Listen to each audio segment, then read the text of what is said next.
Now we're going to introduce this idea called SOH CAH TOA.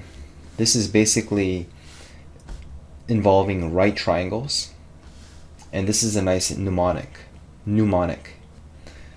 So stands for S stands for sine,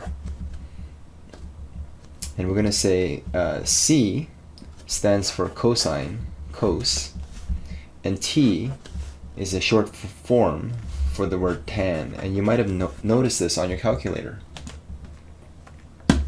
See the buttons here on a scientific calculator is sine, cos, and tan. So we're not going to quite learn it fully right now, but just keep in mind that this is going to help you remember it. Now, what does O and H refer to? The O represents the word opposite. Opposite. What about H? These H's, whether it be here or here, represent the word hypotenuse. Hypotenuse. Now, what about the letter A here and here?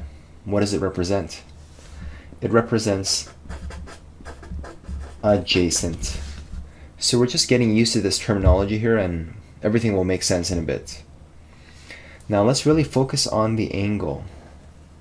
This here is theta. It's the mystery angle. We know this is a right angle. This is 90 degrees, but we're really going to focus on these words: opposite, hypotenuse, and adjacent.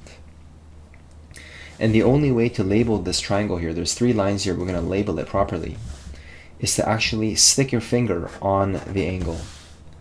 Because if you don't stick your finger on the right angle, your labels might change and be incorrect. So put your finger on the angle. If your uncle tells you to pull your finger, don't do it.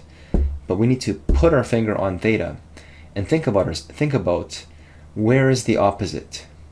The opposite is across the triangle. It's across the field. So imagine you put your finger here and you're going to pass the ball all the way across the grass field. And so the opposite would be here.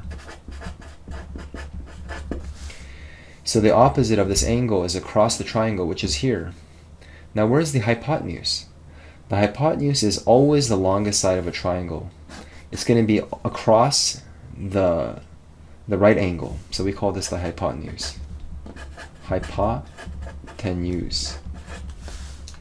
Now there's only one other side left. It's called the adjacent. Adjacent is the word beside. My friend is adjacent to me, sits beside me. So theta, adjacent, is very near. Now I recommend you do the hypotenuse first because people know that the hypotenuse is the longest side. Don't get the word hypotenuse and adjacent mixed up. Adjacent is going to be not the hypotenuse. Okay, so now we're doing a second example, but it's very similar to before. We're trying to label the opposite adjacent. Obviously this is the hypotenuse.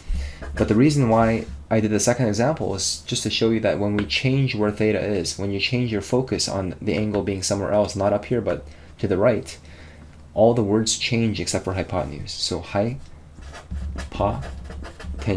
stays the same. It's always across the field from the right angle. Now let's stick our finger, or stick your pen, on theta. Where is the opposite? The opposite is going to be across the field, passing the ball. It's a long pass. And the word opposite means across the field. The opposite is now here on the left. Opposite. Now look up.